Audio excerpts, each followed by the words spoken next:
We'll stay in the mining city. The death of a bicyclist near Butte has riders calling for more awareness between motorists and cyclists sharing the road. MTN's John Amy talks with a Butte cyclist who was severely injured by a hit-and-run driver while riding her bike.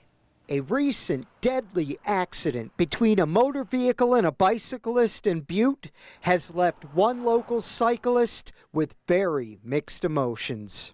I feel sadness and I count my blessings, because it could have been me.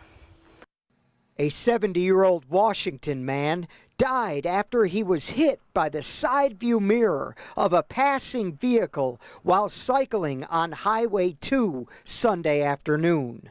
In 2010, Gina Evans was also hit by the side view mirror of a passing truck while cycling in Butte. Being that I was on my cross bike, I was a little bit higher, otherwise the mirror would have nailed my head.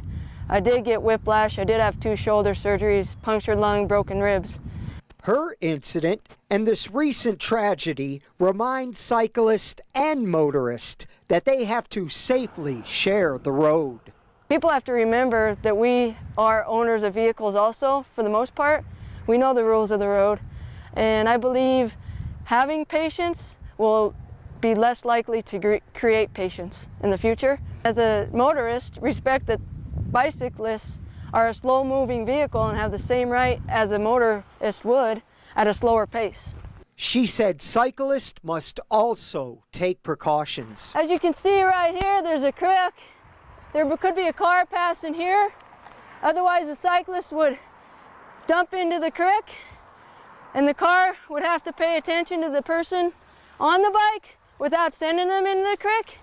So I would want to pull off as safely as I can and almost get off my bike. Gina adds that she and several of her friends in the cycling community are saddened by the incident that occurred on this highway, especially knowing that it could have been prevented.